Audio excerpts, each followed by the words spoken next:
Welcome to another episode of the Almost Awakened podcast. I am one of your hosts, Bill Reel. And I am Teresa Hobbs, and I'm happy to be here.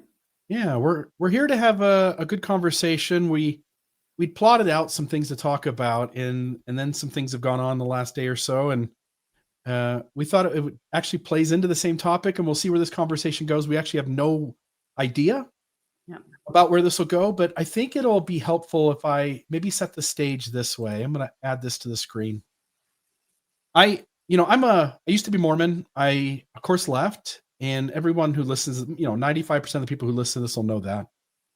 But so I think Mormonism is not legitimate in that its truth claims don't hold up. It's not a true religion. It's to some degrees, and some of those degrees are really strong. It's what I would call a cult or a high demand fundamentalist religion, if you want to say it nicer.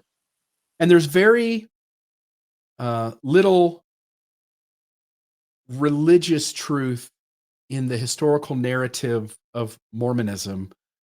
In fact, in the history, I think there's very little that's redeemable in terms of a spiritual system that is effective at getting us back to God. But I do find things in Mormonism useful. I say all that to say this. I do find things in Mormonism useful.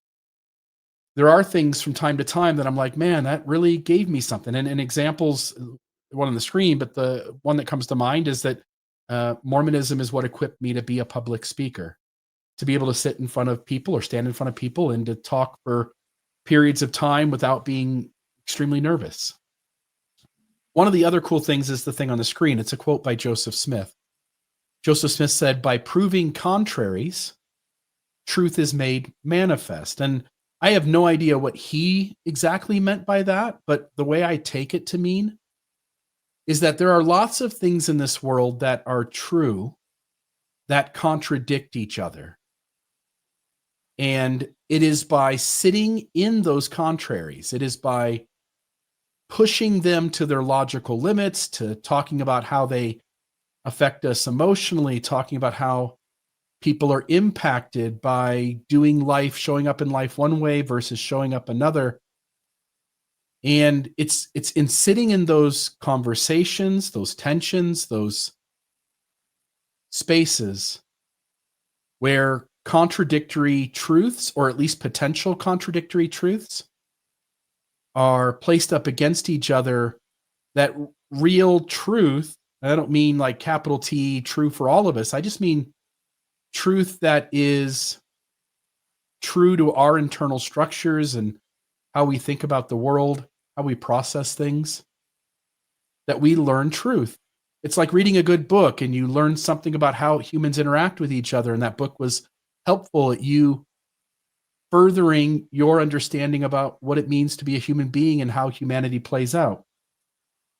So in proving contraries, truth is made manifest. And the thing we were going to come to talk to today, Teresa, we were going to have a conversation in front of the audience about politics, left and right. And I think we may still get to parts of that today as we have this conversation. But we were hoping to lay out why people on the left feel the way they do and why they're frustrated by people on the right. Why people on the right feel the way they do and why they're frustrated with people on the left. And both sides are often talking to each other as if it's clear that one of them is right and the other is just deadly wrong, when the reality is that almost certainly those two different sides both have truth. They come to that moment having different value systems, different values. They come to that moment having had a different life experience, different biology, different traumas. And that will often play out in how they value what they value, how they prioritize one side of the conversation or the other. And it's easy just to be on one side and decide that the other side is bad and wrong and dumb and ignorant and uninformed and all of the things we do. But another cool experiment can happen if we just sit with it and sort of get to know what the other side thinks. And so then, and again, you can jump in at any moment and say whatever, but now I want to tell the audience that part of the reason why we're sitting down right now is because of what's happened in the last 24 hours. And I do multiple shows. Almost Awakened is not the only one. So if you're listening to this channel, but this is the only show you listen to, this happened on a different program. And I was having a conversation with I'll say Mormon apologist. I don't think they would define themselves that way, but I would put that label out there because I think it explains, at least in part, what's going on. But I'm having a conversation with a LDS apologist, a Mormon apologist. And an apologist isn't somebody who apologizes. It's actually quite the opposite. An apologist, their responsibility is to take problematic issues to the religion and explain to people the workaround or the way in which to reconcile that problem. So they are there to help someone who has a doubt or a conundrum in the faith figure out how they can maintain their faith and still acknowledge the facts around whatever it is that happened. So I'm in a conversation with this person, and we're talking about a very specific issue in Mormonism where Joseph Smith, the founder of the faith, the documentary history shows that he had numerous young women or teenage girls from the ages of about 16 to the age of about 22. And these were not just one or two, this was 7, 8, 9 of them.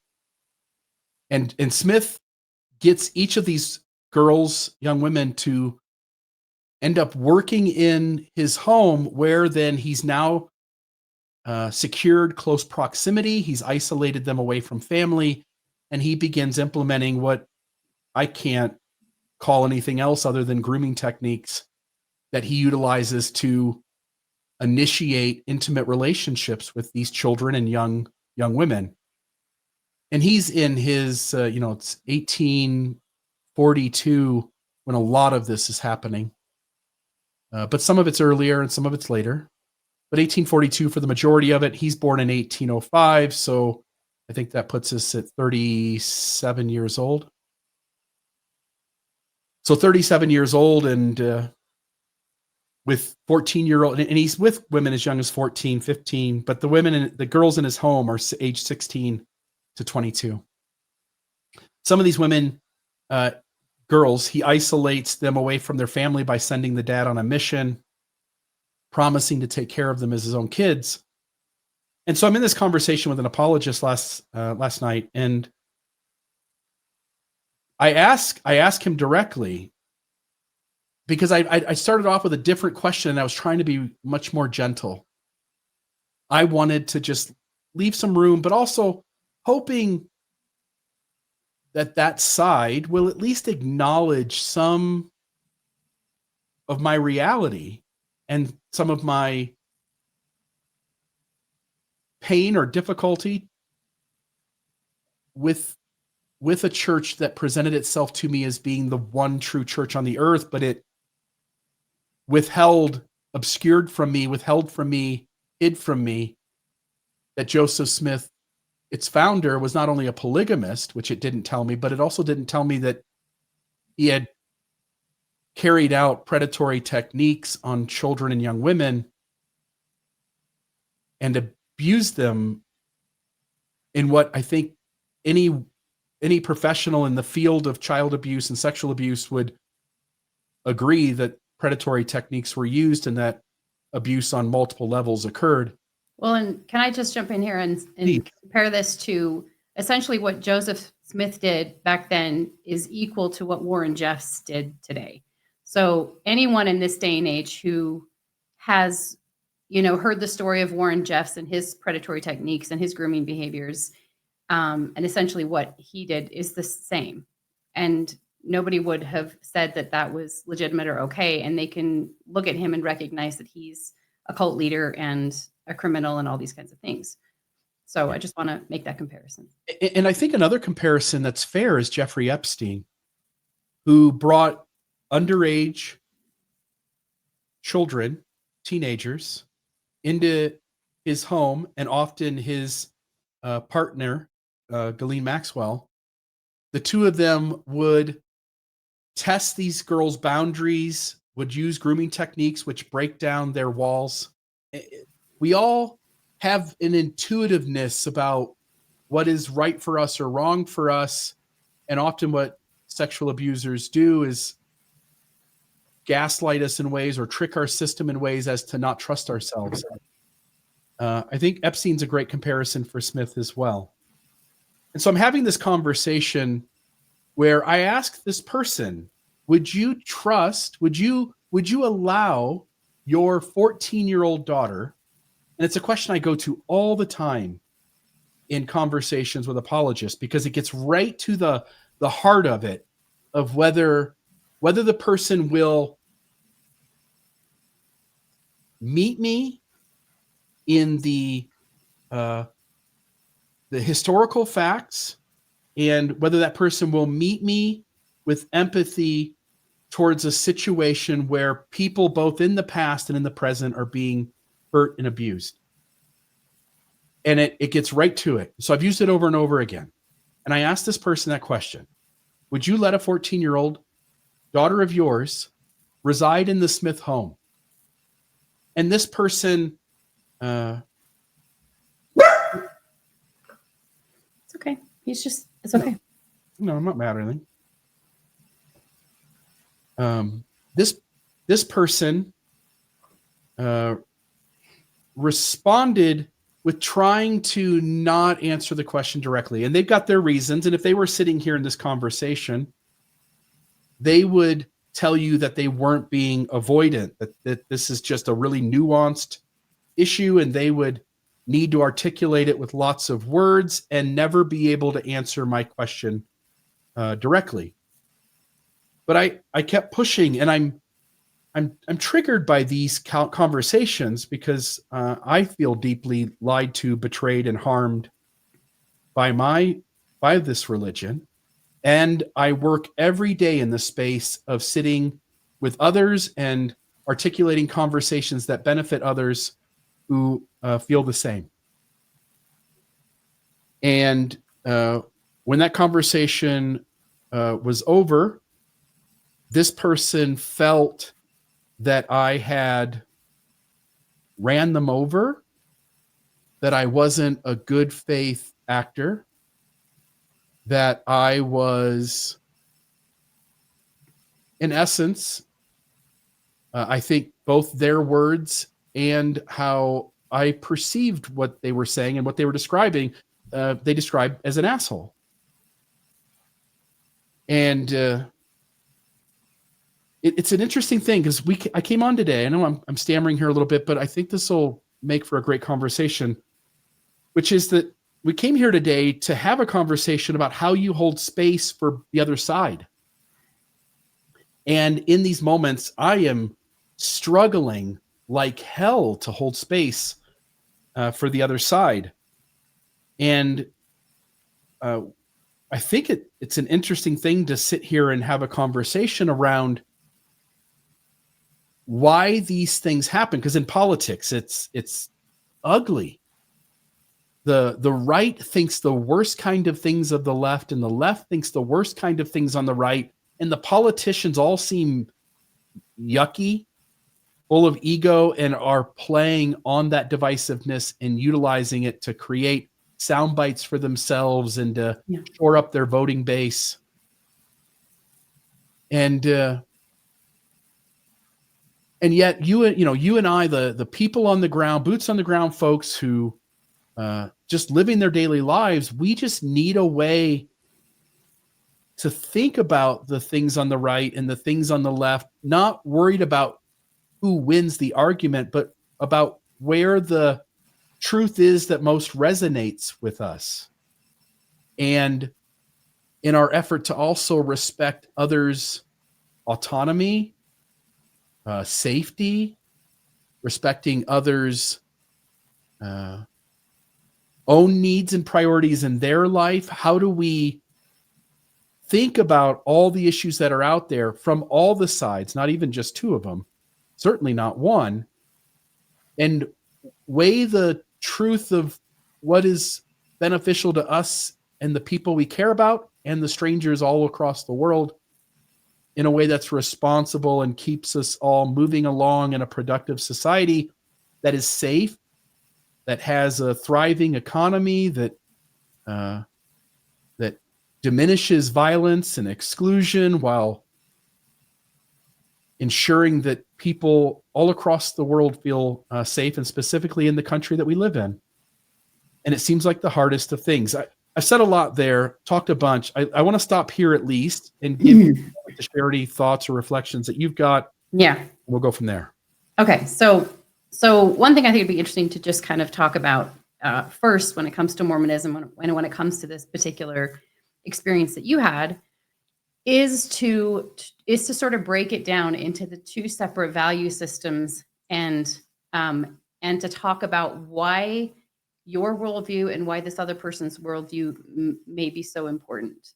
So, for example, one of your deep value systems is truth. Like that's a huge, huge thing for you. And you would put truth above the need for well-being. I would put truth above. In other words, it's more important for us all to have some integrity to how we all interact with each other than to make room for everyone to escape, including myself, from my discomfort or pain that I have to process from the cost of being honest and truthful. Yeah. And I think, like we could talk about, where that sort of originated for you. Maybe some of it came from early upbringing. Some of it came from the trauma that you experienced around the church, around being gaslit, lied to, so on, so forth. But that is like a massive value of yours. And it's up here on the scale of like, what's really important. And, as we were talking earlier today, I was trying to see it from the other side. Like, okay, so, and I don't want to be disrespectful in any way, but this to me seems logical. I've been out of the church since I was 20. The more I reflect on the truth claims of the church, the more obvious it is to me that like, how could anybody believe that? And I don't mean that in a way that anyone who believes it is, I'm not belittling that person, but it's like believing in Santa Claus to me at a certain point. You know what I mean? The truth claims just seem ridiculous. However, it might be true. Again, it could be true in some way that you and I cannot make sense of. It could be true, but your brain tells you that it is so far into not being true. Yes. That it is in your brain is just so it absolutely can't be true. It's untrue. Yes. So as I'm trying to understand another person who would believe in it, especially someone who's highly educated, somebody who is super intelligent. Yes. And who really, really thinks through things in a very logical, factual way. Yeah, and seems to have a ton of empathy. Again, Yes. I don't mean to interrupt you. I know I'm interrupting you a bunch. Yeah. Because I know this person, empathy, they really have all the good characteristics of a really good human being. Yeah. Yeah.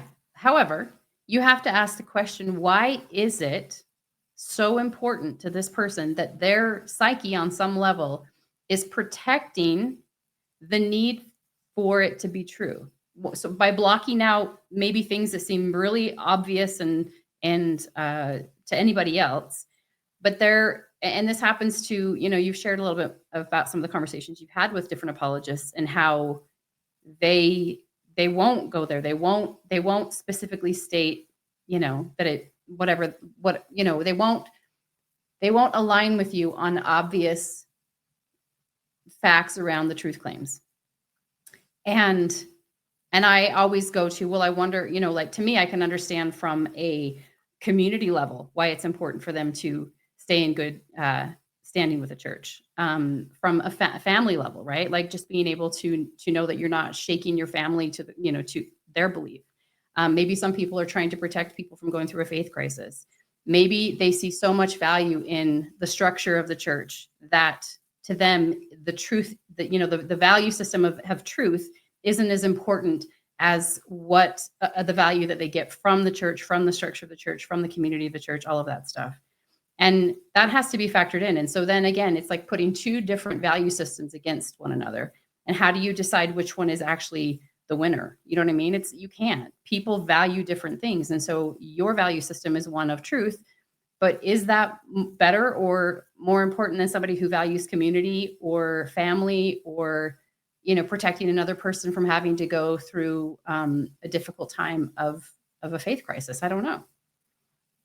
Yeah, I don't get the privilege of deciding what is right to act in the world. I have a strong opinion about what is right to act in the world. And in these conversations, I can come up with, just as you laid out, I can come up with 100 reasons. I mean, I know of people who are employed by the church who don't believe it, but are always going to speak in terms of belief in the public sphere, because if they did otherwise, they would lose their job. We know that kids can be kicked out of BYU, and not just be kicked out, but lose all of their credits, all of the work that they put in. They can't just transfer to another school. They have to start over from scratch. BYU takes all of it away if that person loses their faith in public at the university. Not criticize it, not do something that is working against it, just have a public loss of faith and no longer want to proclaim any sort of belief in the church and say, I don't believe. They lose their education. And so I can think of reasons why people have to either pretend. I think some do that. I think for others, it's easy for their brain, because being in the church is so important, it's easy for their brain to accept the less than most rational answer because it bolsters up belief. And I think some people simply want to avoid, for one reason or another, public discourse that outwardly says that the church isn't on solid ground on one issue or another, that it's important to them to protect the entity or to protect their membership, hence protect the entity. Mm-hmm. Well, I'll even say this, like I have had, so, not being associated with the church for, I don't know, a long time, maybe 30 years almost. I had a moment where I thought about taking my name off the rolls. And I, there was a time when I was really pretty angry about the church and everything. But then I sort of sat with it for a minute and realized, well, what if that offends, my brother who is an active member? What if that hits them hard or brings up something from them that might make them feel worried for me, whatever it is. I understand the basis of belief for Mormons. And so, I understand that if somebody falls away from the church, then there's a fear of that person, not being able to have the same afterlife, whatever it is. And so I thought through that and realized, well, really, it's not that important for me to take my name off the rolls. I don't really care, but maybe it's more important for my brother. Maybe that's more impactful for him than it is for me. And so I chose not to. I want to talk a little bit too about the other side of it. Why, for example, it's so important to you to continually bring up truth and who that's for. Because, a lot of post-Mormon or a lot of Mormons may look at you and what you're doing and just be like, why can't you just let it lie? Why can't you just if it's not good for you, if it's not helpful, then walk away. Why do you have to keep talking about it? So tell me from your perspective, and I'll share a little bit more of my own personal story around this and why I think it's important what you do too. But who are you doing this for and why?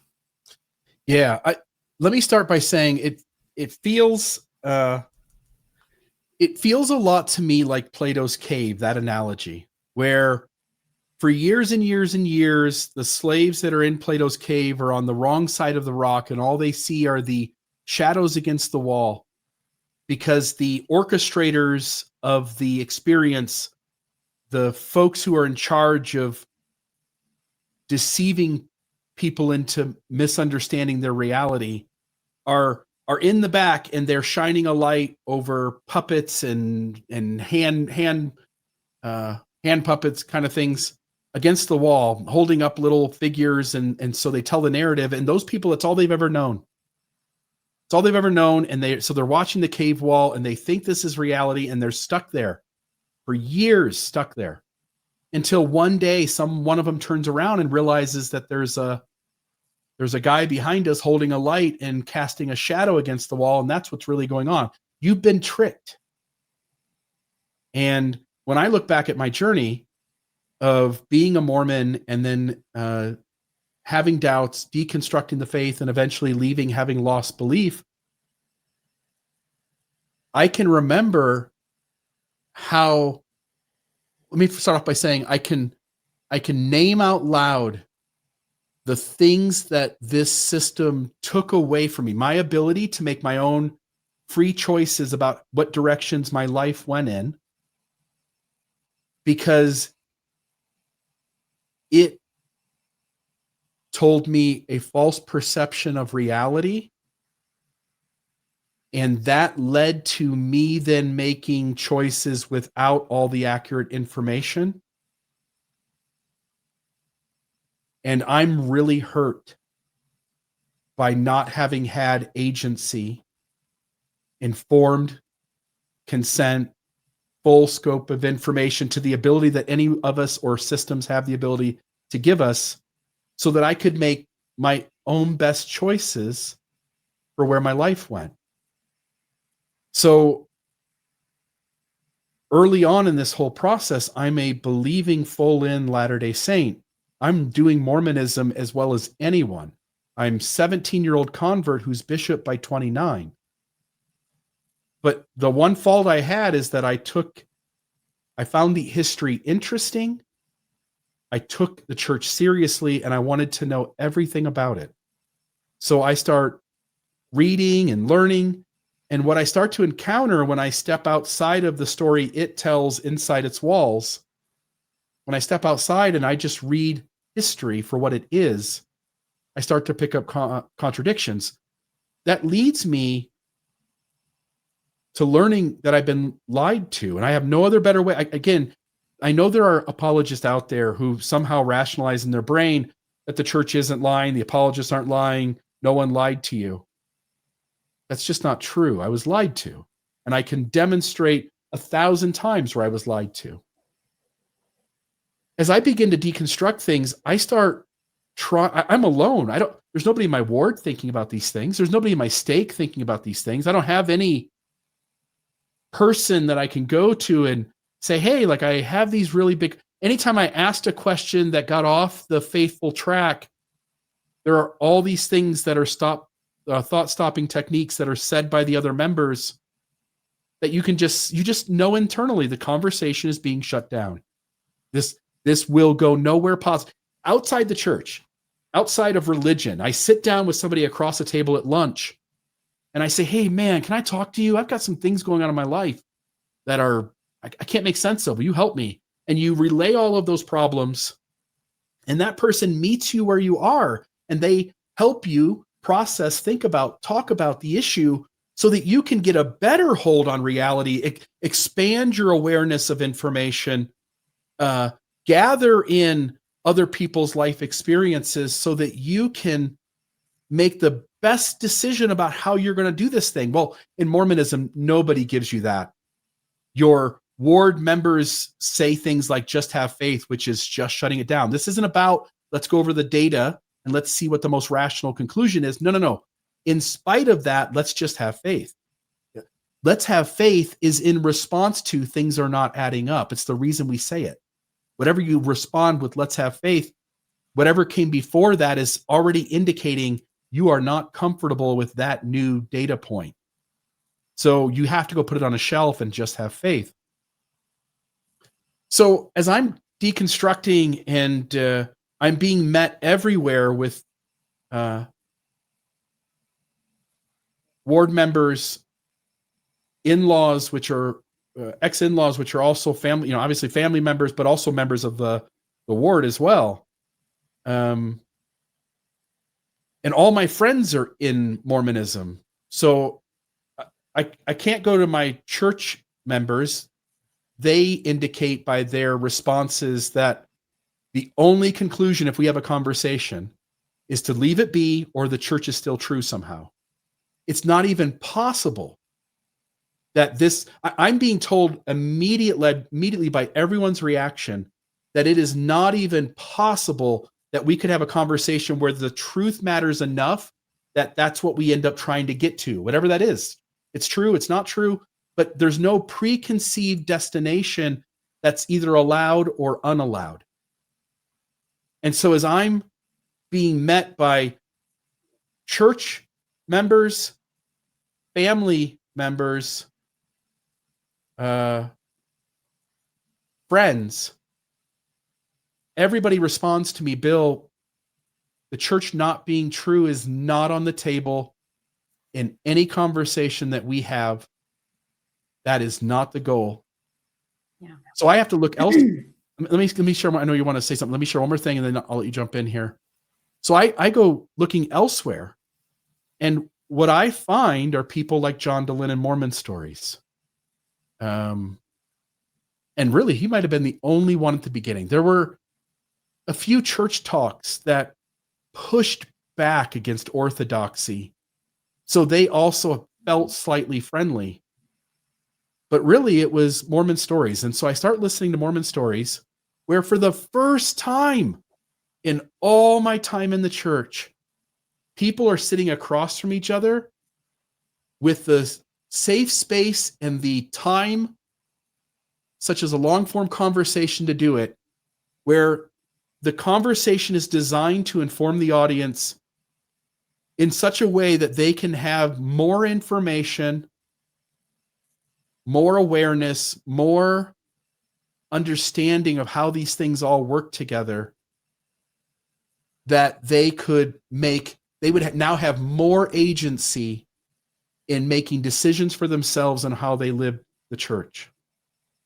And so when you say who and why, who is all of us, myself included, who have been lied to, and if or when they step away from the church, they would look back after enough time to process it, to make sense of it.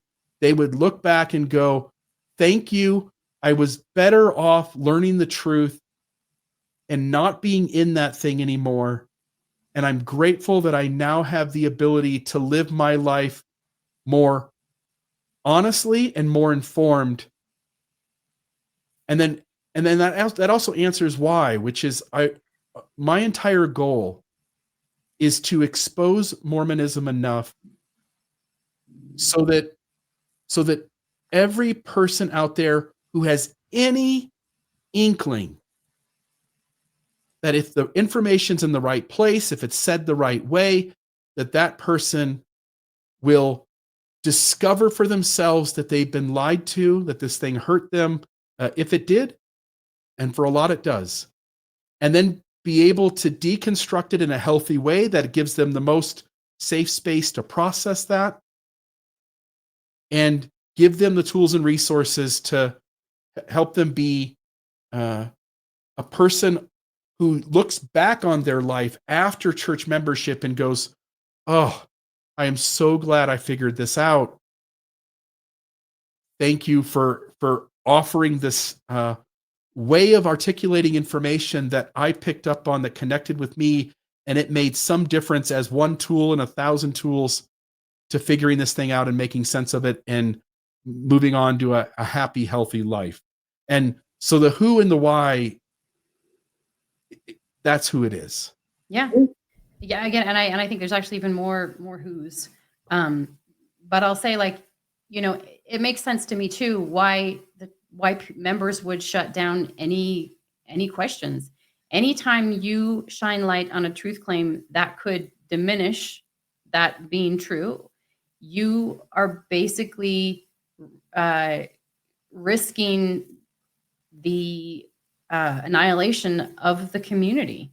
If those truth claims are found to be untrue, then what do they have to base the religion on? What do they have to base the community on? That all goes away. So it's incredibly threatening to people who value community and that entire framework of, somebody else is telling me what's true and what's right. There are people that just do better in that kind of a system. But on the opposite side, there are people who are slowly dying in that kind of a system. For you, I think it's been really interesting to hear your experience of it, because you didn't have necessarily a negative experience in the church. You were thriving in the church from the space of it gave you a place to sort of belong. It gave you a place to shine because you were really good at what you did in the church. It helped you develop in different ways, and that was all beneficial to you. When I was in the church, I was slowly dying inside. Like, it was the most toxic place for me at that time in my life. And when I found out the church, well, I wouldn't even say that I found out the church wasn't true. When I had enough of a demonstration that Mormons were the only good people out there, and that maybe there was something out there that I could, go and explore and figure out, I let myself walk away because I knew how incredibly toxic it was for me. But it still took me a long time to settle my system into believing, like, okay, maybe it really isn't true, because the idea that it was true was terrifying to me, because all of the beliefs about, where I'd end up in the afterlife, I never felt like I could succeed at Mormonism. I never felt like I was going to be good enough to make it in their system. And so I didn't want it to be true. And we were talking earlier today about, I was in my late 20s at some point, and I was doing a meditation, and I had a kind of a strange out-of-body experience. It was just spontaneous. I didn't expect it to happen. I wasn't trying to get anything. But in this sort of out-of-body experience, I felt like I was levitating, and then I kind of found myself in this like tunnel of light, and I felt immense love. It was like a beautiful experience. And at the end of the tunnel of light, I saw a robed man who appeared a lot like Jesus. And as soon as I saw him, I had just come to the conclusion at that point that I didn't think Jesus was, real in the sense that how people believe in him. And I just thought to myself, like, why am I seeing Jesus? I don't even believe in Jesus. And instantly I just came right back into my body. And I remember that experience was actually, even though there was a calm and a sense of love, the other side of it opened up this fear of, oh my God, why did I see Jesus? Like, does that mean Mormonism is true? And I could not handle that being a possibility. So I didn't tell a soul, like, here's this incredible experience that happens to me, and I choose not to talk about it. I suppressed it. My psyche wouldn't let me even play that out, because the fear was so overwhelming, because Mormonism, that belief system, was so toxic for me. And so it took me a long time before I revisited that experience and was able to sort of perceive it through a different lens. But I don't know. So what I'll say is, there are a lot of people that will benefit from you speaking the truth about Mormonism. I didn't learn about some of the history until much, much later. And I would have really appreciated having that information so that I could have used it to support distancing myself from the church. And I think that there are a lot of people out there that have similar stories to me, where the church was incredibly unhealthy for them, but they didn't have enough information to walk away without fear. And so the kind of information that you provide, the way that you speak about it, the things that you highlight, I think are incredibly important for that subset of people. And at the same time, it makes so much sense why there's another group of people who have a completely different value system. I used to find it so fascinating when I would talk to people and get their perception of Mormonism. And for them, God was a gentle, kind, forgiving God. That was not my experience of it. For me, God was like this punishing, terrifying God. And they found so much safety and comfort in the church. And I just was always like flabbergasted by that. But I understand it now. I get that for certain people, that's a safe space. It's a place that offers them a sense of containment and I don't know, a way that they don't have to, I don't know, like a sense of, it's a roadmap, I guess. And yeah, go ahead. Well, You want to say something? yeah, I'll say a couple things to what you're saying. First, you mentioned that what was scared you the most was that Mormonism might be true. Mhm. Yeah. Not because it adds up, in spite of the fact that it adds up, that there, your spiritual experience is demonstrating to you that, oh my goodness, my whatever's going on, my brain, the universe, God up in the heavens, something just happened that I experienced as a spiritual experience, and what I saw could be interpreted as a warning sign that you're getting too far off the track, that Mormonism is true and this is Jesus Christ. And Well, yeah, or that even Jesus was true. And then if Jesus is true, then the whole concept of the atonement is true. And I couldn't even get anywhere near that word. The atonement was like, some people think of that word and it's soft and cozy to them. The atonement to me is terrifying. I don't like that. I don't even like that concept. So yeah, just even having him symbolically show up in that experience was absolutely terrifying to me. And it was connected to my experience with Mormonism. that Mormonism being true, or Christianity, I mean, again, seeing Jesus doesn't limit it to Mormonism, but Mormonism being true was terrifying because your experience with Mormonism gave your gut on multiple occasions the feeling that something is yucky here, something is gross about this system, that it would do me harm to be forced to be in it. And a spiritual experience essentially can, at least one interpretation that scares the hell out of you is that you're being warned that all of this is true and that you need to be there anyway. Yeah. And it's almost like the fear of getting pulled back in or gaslit. So I remember, again, this was such an interesting thing for me. My best friend, she was the bishop's daughter, family of 11 kids. I mean, they were highly respected in our community. And they took everything very seriously. And every conference, they would listen all day. They would have a big event, and I would sometimes go over to their house, and I could not stand the tones and the cadence of the speech of all of the leaders of the church. It made me sick to my stomach. I felt big, visceral things inside of me. And there was a part of me, but you're in this community that keeps telling you like, oh, this is so true. And they keep telling you how warm they feel and how wonderful it is and how righteous these leaders are. And it's almost like you have this internal knowing of something that's being contradicted in everybody else that you see. So it was such a weird experience for me. It's almost like being gaslit, but not directly necessarily, because I didn't share with anybody what I felt inside because I knew I couldn't. I knew it wouldn't have been accepted. Yeah,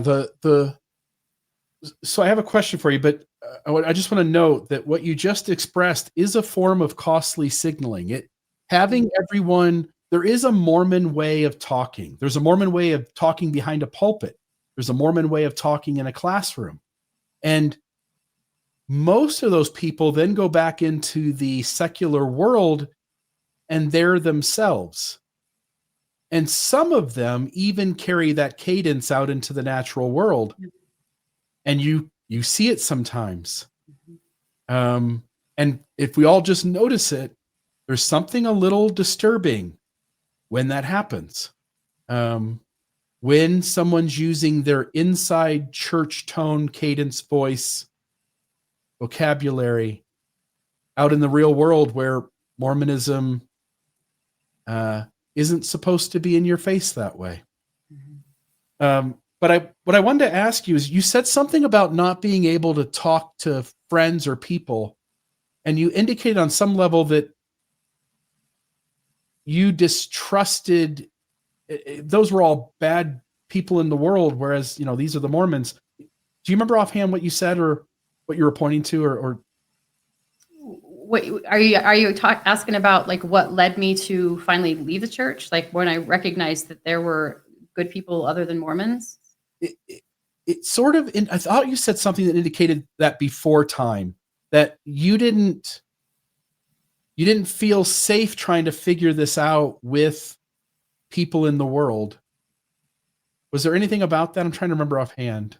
No, so I didn't, I kept everything, all of my doubts, all of my fears, all of my trauma that I felt within the church inside. I didn't share it with another soul. I didn't even share it with, once I started to connect with people who were not Mormon, I still didn't share it. It was for me, unfortunately, bound to a lot of deep shame and trauma. So I kept that really separate. And I know you did say that you, one of the really big light bulb moments for you is that as you got exposure to humanity outside the church, you went to states outside of Utah and you stayed for some of your time, and you got to interact with human beings who don't have any, many of them who don't have any high demand system behind them manipulating them, and they're just showing up as their brand of human. And I remember, talking to you about this in the past, where you noticed that that signaled to you that people really are good out there, and that Mormonism didn't have a monopoly on good people, and that maybe some of the ways in which humans interact and behave in the outside world might even be a significant improvement over what it is to be a good Mormon. Yeah, well, I knew that there weren't the same constraints, and I don't even know if I had a name for it, but I just felt an openness and a freedom. And that was when I gave myself permission to disconnect from the church. And then I went on a huge spiritual seeking journey. I started reading other forms of spirituality to try and get other ideas about what would actually be possible. And I leaned into my inner compass. So that's when I started to be able to kind of connect with things that felt really good and nourishing and supportive to me rather than terrifying. Because that's all I felt in Mormonism was fear. Yeah. And yeah, but to get, I'm sharing my story just to give an explanation or to sort of showcase what you do is for and why it's important that you speak the way that you speak. And I don't know if, I don't know how nuanced all Mormons can be. I think that there are some people that can be very nuanced about it and can recognize that Mormonism may not be for everyone. I know the older brand of Mormonism was Mormonism should be for everyone, and everyone who does not have Mormonism in their life is a lost soul. But I feel like that's kind of starting to change, and there seems to be a lot more members who can have a more nuanced perspective of that, which allows for there to be a reality that some people do well in Mormonism and some people do not.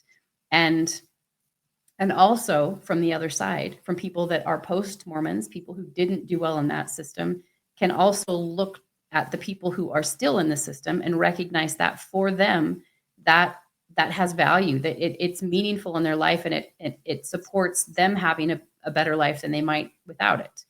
And that's kind of the direction I wanted to go in this conversation in general when it talks about, going into politics, which I don't know that I want to get into that right now. I want to sort of maybe stay focused on this conversation, and then maybe we can expand on that in another one. But do you have anything else you want to add to sort of that perspective? Yeah, you spoke to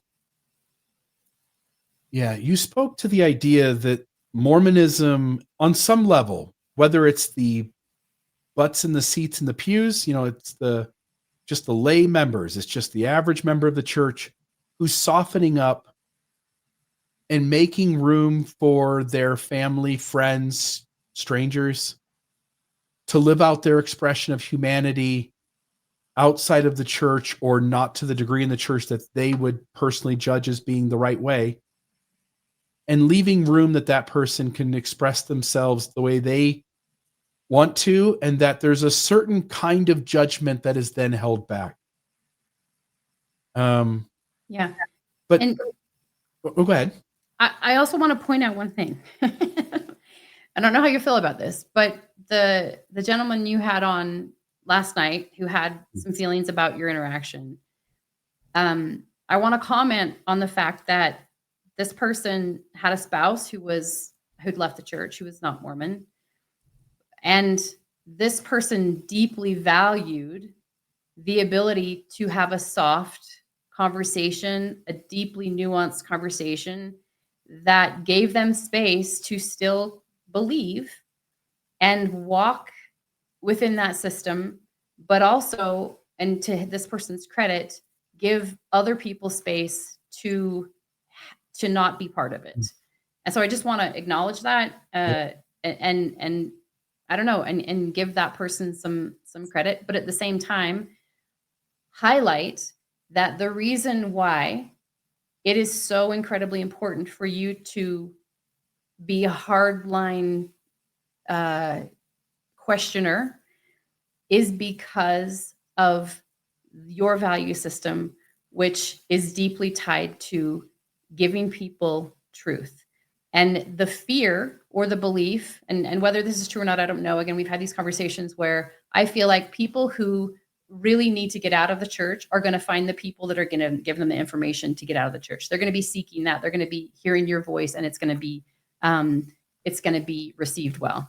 People, but because others that they love are still blinded by the programming of the church, the path out might come with a lot of unnecessary trauma. Mm-hmm.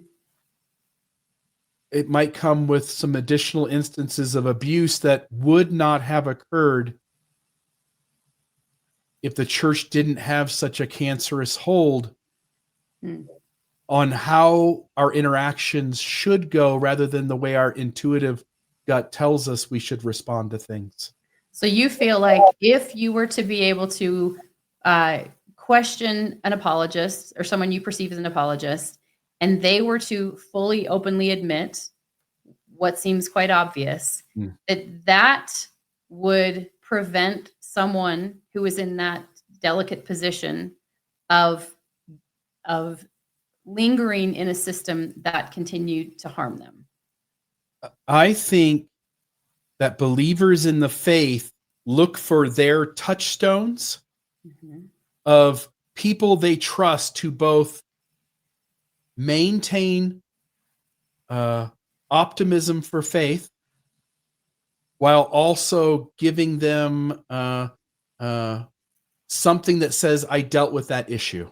I dealt with whatever that concern was that my son, my daughter, my father-in-law, my uncle present, whatever it is. And if the voices on that side of things, if what we've sort of created a label calling neo-apologists, they're empathetic, they are soft-spoken, they know the issues and know the ins and outs of them to the degree that they are acknowledging them far beyond any of the traditional apologists in the church. There are people leaning on church leader talks that seem to approach addressing these issues, but are so carefully crafted. And it's my belief that if we all were just honest about the good and the bad, if those touchstone people, the people that people trust, the church leader or the neo-apologist, if those people would just be honest, they would add in ways that, by the way, this is the other side of the conversation. There are induced harms that are not my priority. And someone could be defending that harm from being done. And that for them would be important and just as important to them as my priorities. But they also choose to prioritize theirs over the ones I have. Yeah. In terms of who needs helped here, who needs protected here, who needs comforted here. And so back to your question, if the people who were touchstones trusted by the believers would just tell the truth the way I prioritize it, there are definitive people that I try to help every day who would have the amount of trauma incurred upon them be reduced significantly. Are there any people on the opposite side of that who would endure trauma from having their faith shaken? Yeah. in a system that may have really held and supported them through the rest of their life. Yeah, but this goes back to, I value truth at the expense of well-being. That your pain to maintain a deception is not worth getting away from that in order to have this person who would benefit, their pain would go away with the truth. If their pain goes away with the truth, then your pain staying with a deception, that's your problem. I'm going to side with the truth. Yeah.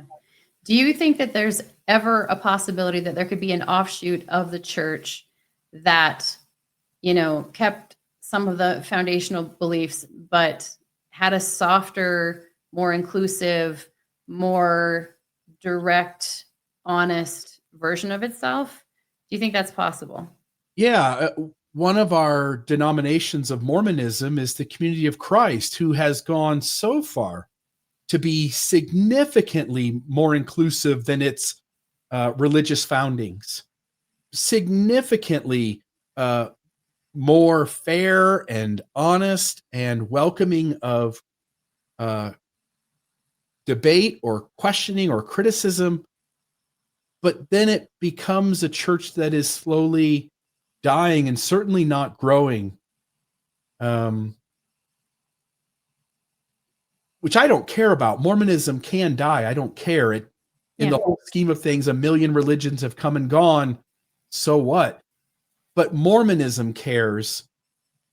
And so the LDS version of Mormonism doesn't want to concede whatever things it doesn't want to concede. It doesn't do that because at least one reason, and there could be several reasons to protect itself in various ways, but one reason is to protect itself so that it can maintain the people, maintain the money, and continue on into the future. Self-preservation is high up on, I don't want to say Maslow's needs of hierarchy, but it's self-preservation often leads to us making really unhealthy choices about how we treat others. Yeah. Anyway, Mormonism practices a lot of self-preservation. Yeah. Yeah. I was going to ask you, do you think Mormonism is as successful as it is because of what it offers and provides to people, or do you think because of the degree of demand and control it has? Yeah. It benefits by the community that it provides. You were mentioning, we were on a hike earlier, and you were talking about how we leave conservative positions, often within religion, and we go out into the world with more inclusive ideology, but less willingness to give or to serve. Yeah. And you pointed back that, religion could be all bullshit, but religion also gives us that nudge. We can call it manipulation, but a nudge to step outside of our comfort zone, even for bad reasons, and serve others and give more. Yeah, and care for others. And it's interesting because I think we're different. I don't know what I am in the Enneagram, but truth is a priority for me, but definitely not as high as it is for you. Yeah. Because as someone, I'm a trauma recovery coach, and I've had to go through my own healing journey, and I've recognized that sometimes in order to heal or to find a sense of safety in the world, or to soothe a nervous system that's out of whack, because there's a lot of reality that comes and hits us, in the face all the time. You sometimes have to get creative about how you resolve all of that.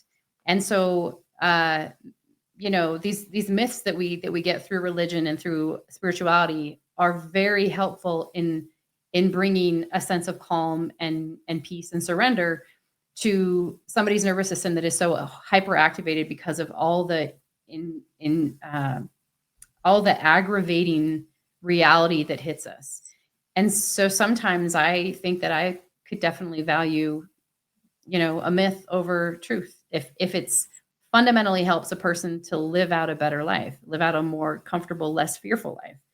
I just happen to find the Mormon myth absolutely terrifying. So it doesn't bring me any sense of calm. But there are others that do. So I don't know. It's an interesting thing. I find it really fun to have conversations with you because we have a lot of differences in value systems, and and we can kind of push against each other. But I think if we can look at people from the other side, whether it's whether you're a believer or not a believer, whether you're a Mormon or not a Mormon, and be able to see it through the lens of value systems and see that we're different humans who need different things to get through this life in a balanced way, or whatever, it's easier to humanize each other. It's easier to recognize that I don't think that people are necessarily bad. I think they're just different. Yeah. And people need, I mean, again, there's such a lot. James Fowler, when he was studying the stages of faith, he was also doing some research at the same time, collecting this data, trying to figure out what percentage of the population ends up sort of cracking through the shell and entering some deeper stage of cognitive development. And in him expressing his ideas, it was that very few people, it was a little more, I think, in Europe than the US, but it's a really small percentage of human beings who kind of break open to complexity and non-binary, non-dualistic thinking. And he pointed out that the rest of the population really needed the structure. Mm-hmm. They really needed the rules to be explained, what get the answers for heaven and hell, know where the lines are, because they would really struggle to both make sense of the world around them and at times to make good choices about how to act in the world without having some bearded man in the sky over them telling them what it is that they needed to do. And so nihilism, folks express that when they have the dark night of the soul, and often long after, they experience this thing called nihilism, where people just feel the ultimate meaninglessness and perhaps loneliness too attached to that where none of it matters, none of it means anything, and why even bother?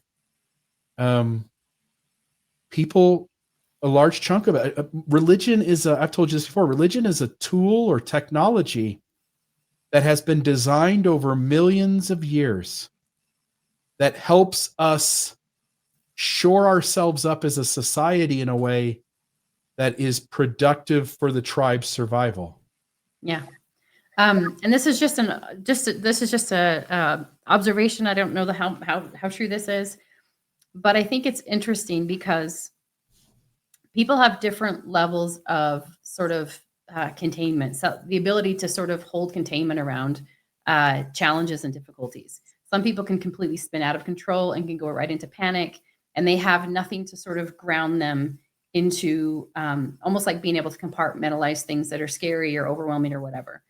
And so religion can offer a sense of containment for people who can't do that themselves. And I also think that one of the ways that, like, a person, if I'm working with a client and I'm trying to support them into developing more self-containment or whatever that is, this is usually done through learning to have more self-connection and self-attunement, learning to understand what your needs are and responding to your own needs, and building more self-regulatory capacity. And for people who don't have that, it's easier to lean on a thing outside of them. I also think that I wrote a post about this last week after the stuff that happened with Charlie Kirk, just talking about the difference in a person's sense of locus of control. You have some people who have a very internal locus of control where they feel like they have, it's their choices that make a difference in what happens in the outcome. They have some sense of control over what happens to them. And then there are people who have a more external locus of control who believe that things outside of them determine what happens to them. And really, a healthy person has a balance of those two, understanding that some things are out of your control, some things are within your control. But my point is that for people who don't have the ability to create their own sense of containment, to ground themselves, to feel like they can have a place to return to of safety, of surrender, of trust within their own system, to be able to respond to their own needs in a healthy way, sometimes they need to rely on something outside of them to provide that to them. And I think that that's part of what religious or any kind of organizational structure does for people. And that doesn't make people wrong. I think we all just have different capacity for that. And I have some clients that I work with that never seem to be able to develop that. And I even think that there's some connection to attachment style.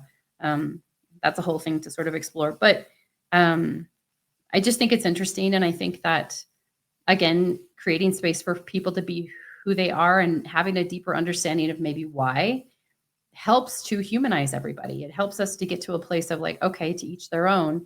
And of course that's sort of the place I wish people would get to allow people to have the things that support them without thinking that the thing that supports them needs to be for everyone, right? Secularism doesn't need to be for everyone, neither does religion. We can allow people to have whatever works for them. Yeah. Where this conversation I think will end is around how to balance this tension where two people come to a moment where they're bumping into each other. They're both are getting hurt by the other or triggered by the other.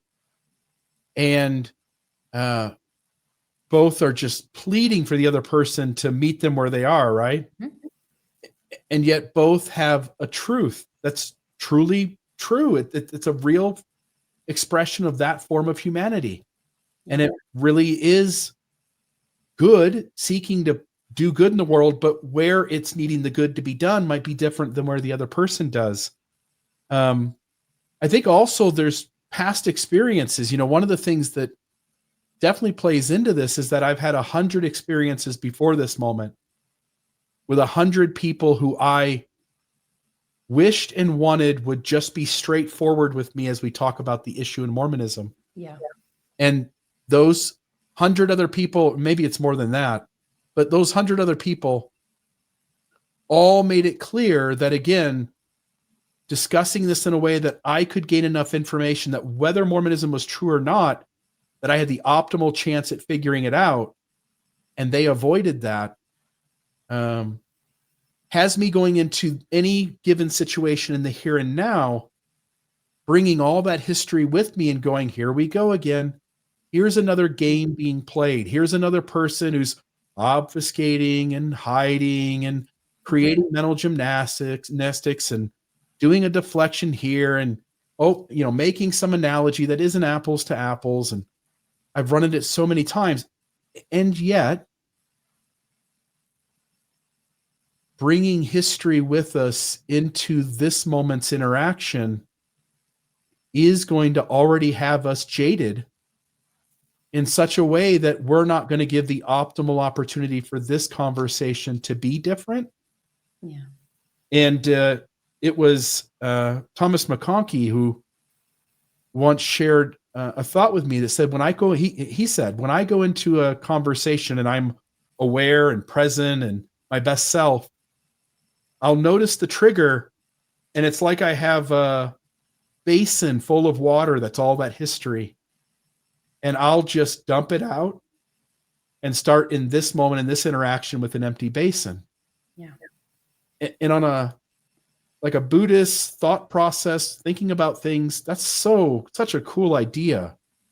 But being present enough to operate that way in a moment when you're triggered, especially on the front half of life or just as you're sort of awakening to complexity, is near impossible, if not impossible. Yeah. Anyway, so I'll just say then, here we are back to where we started, which is there's this moment in time where there's two people coming to a conversation with different values and history expectations, different traumas. And they're both, and I don't mean fighting as in like argumentative, although this in particular instance, I was argumentative, but fighting for their truth to be honored, validated, hoping to be met in a space that acknowledged the way they want the world to look and work. Mhm. And to figure out how we all create moments where we are awakened enough that we can, even if we disagree, that we can understand that the other person has a truth on their side too, that they have needs, they have ways in which they want the world to look so that they can get the safety or the validation or whatever it is that they need, and to sit in these conversations just as we have them and be aware that that's happening. Yeah. And one thing I'll say is it possible? Is it possible to continue to offer truth and just in the way that you do, you put it out there and knowing that the people who are ready for it, who are ready to sort of receive it, are going to have it. It's going to emancipate them in a way that makes their lives richer, fuller, better overall. And that you don't have to control every other aspect of the people who continue to perpetuate truth claims that aren't real. Give me an example of a way in which you could see that being done that would be different. Are you sure you want this? Okay, so if an apologist comes on your show and they can't answer, they're deflecting, they're like, okay, it is what it is. They are, because they are maybe coming to the place of, wow, there's something about this person. This is that whatever they're valuing something to such a degree that they need to, they can't come to this truth. They can't state it out loud. They can't, their psyche's not allowing them to, because of a whole bunch of other things that they find more valuable than the truth. And it's not, again, it has no bearing on whether it's true or not. It's a matter of this person can't say it out loud because of so many other factors. And what if it's okay? Because everybody else who comes to your show can see it. You know what I mean? It's there to be seen. And so in that moment, is it possible to value humanity more than truth? Yeah. So I'm really glad you brought this up. I'm well aware that not just you, that there are lots of folks out there whose opinions I respect, who would say exactly what you said. They would say that, Bill, you could accomplish everything you're already accomplishing without any sarcasm, without any aggressiveness, without any snarkiness. And there almost certainly is a degree of truth to that I can clearly see that others show up that way, and that's how they handle the world. And I respect and think that is an incredible way to show up in the world. I have, I'll start by saying I have my own triggers that are my work to do to overcome that, but it's not the only part that plays out here. I've got a part of me that truly feels like the more stark the divide you create between the bullshit you're trying to be fed, someone's trying to feed you, and reality as it really is, that there are ways in which you can interact in a situation so as to highlight the extremely stark divide. And that in doing so, you make it possible for more people to see the difference. Mm-hmm. Yeah. And I do think there's a genuine value in letting the apologist know, I saw what you did there. You didn't get that past me, because I think that feedback over and over does cause someone to shift and change. Mm-hmm. Yeah. And I think that's valid. I think that's totally valid. So yeah, I like that you shared that perspective. All right. So, but I agree with you. I definitely have work to do there. And that work would almost certainly impact my showing up in a way that is less abrasive. Yeah. And I think we need pushers, and I think we need caregivers, and I think we need all the things. And again, our different approaches to this and other people's different approaches to this are going to be fundamentally based on their value systems. Yeah. And so I value softness and attunement and holding somebody's tenderness. And I see it. I that's something that I'm able to spot really easily. And I think for you, again, it's that whole concept of truth and being able to illustrate to somebody when truth is being bent in a way that can be deceiving. And you've fallen for it in your life, and you want to be able to highlight, hey, look, this is where it's happening again. Even if it costs hurting someone's feelings or not holding them in a tender space. So I get it, and I do think that there's value in that, and you know what I mean. There's all kinds of different people that show up in all kinds of different ways, and we need sometimes harder aspects and softer aspects. So yeah. For me, it's two things. So it is one that I value truth. So if I come to a situation, whoever, again, these are just traditionally the situations I come to. There is a person or a group or just the concept of a segment of the population in the church who they use methods of deception and carefully craft words so as to stay away from having the conversation that actually points at the problem and why it doesn't add up for at least some people. Mm-hmm. And in the whoever that person or group or system of people, I'm always going to come to that situation like the truth matters. You're not going to bullshit me. The truth matters. But the other side of it too is that there is a person, a group of people, or the idea of a segment of the population in the church who would be less harmed if there wasn't the deception and manipulation. Mm-hmm. And for them, I'm aware of them in these experiences too. And I'm experiencing the other things that you just said, which are the empathy, the compassion, the justice warrior who wants to, at all costs, reduce their harm. Yeah. And it's not, again, it's not my job to, it's an arrogant thing to sit here and go, I'm the protector. I'm the person that they need. Bullshit.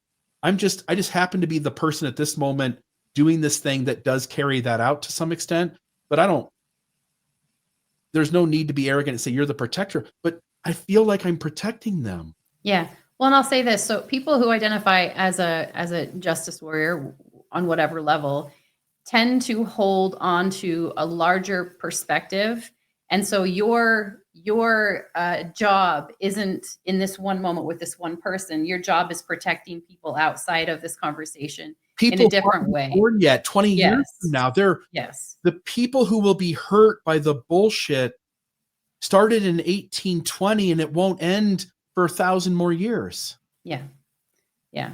So when you have these conversations out loud, and on what, and when you're protecting this group and that person's using deception in order to maintain something that is hurting these people, it comes out as like, oh no, you didn't, you son of a bitch. Yeah.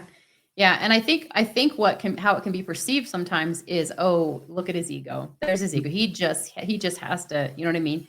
And so, yeah, I get it. I understand that. Not that there isn't some ego. That would be bullshit too. Of course there is. Of course there's a bit of pride that I'm the guy who gets to do this thing. But no, you're not going to hurt these people. Not on my watch. There is a wanting to protect people. And often when I have these interactions on social media, for instance, I'll put something, the apologist says something, and if people are reading, they would go, I wonder if they're trying to fight for who's, like fight over who's right. And that maybe I'm trying to change their mind, that I'm trying to get Brian Hales to side with me. I've been in this long enough to know I am certainly not going to change any of their minds. The ones that see themselves as watchmen on the hill, the ones who are defending the church and they see that as their job. I'm not going to change their minds. But people are reading that dialogue. People see the contrasting perspectives. People see which side will walk them through the documents and show them every piece and let them ask whatever damn question they want. And I will just tell you my truth, and I will support that there are truths on the other side that may have validity too. I'm not going to hide anything from you. I'm not going to keep sources from you. I'm going to talk openly with you. To be the person who does that, there's this stark difference than the person who is withholding, obfuscating. And if people can see just forget religion and the specifics and the data points, if people can see that one side is playing the game this way and the other side is playing the game that way, and create as stark of a difference as possible. I hope, I don't know if it's true, I don't have the data. I hope that my style of doing it prompts a number of people to wake up to it than would have woken up if I wasn't around. Mm-hmm. Yeah.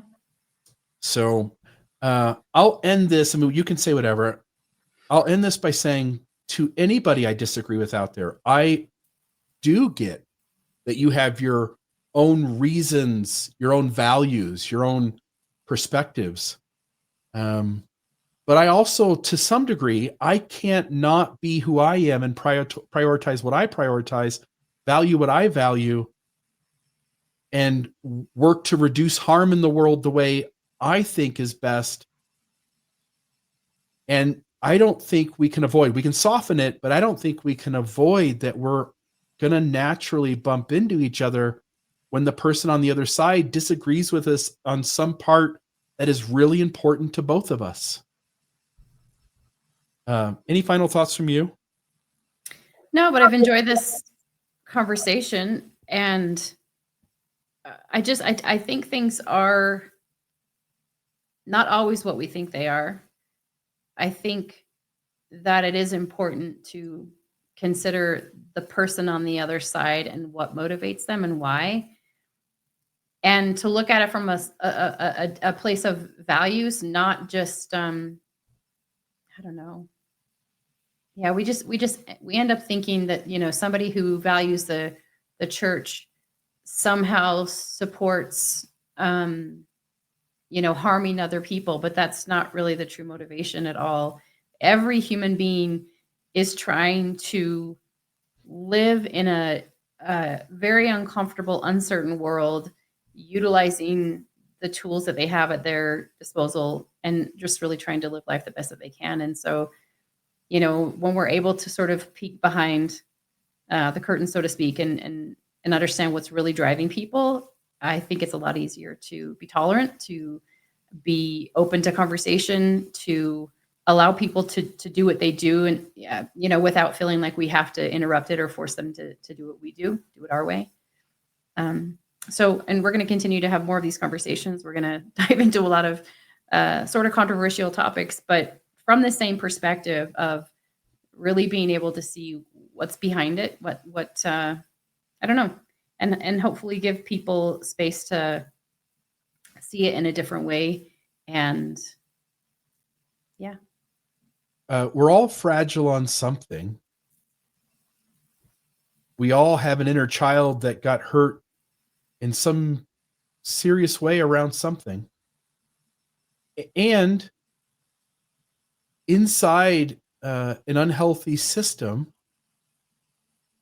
there are lots of ways in which the system makes it so that if you step away from this tribe, it doesn't just mean your relationship with belief in a particular religion. It might mean the most important relationships to you in some part of your life or another. And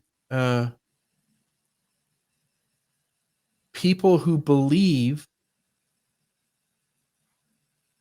you might judge them as not being concerned about the harm being done. And you might not be aware that it could be the harm closest to them that they're trying to prevent. So with that, I think we had a great conversation today. And I hope that sometime soon we'll revisit this kind of dialogue around some of these other issues that we want to talk about. I think this is a great setup for the kind of a series of conversations. You and I have talked about a multitude of topics that it would be interesting to just talk out what both sides are experiencing and feeling so that the other side can humanize them. Thanks for tuning in to the Almost Awakened podcast. For more tools, resources, and real talk about conscious living, visit almostawakened.org. That's almostawakened.org, your resource for waking up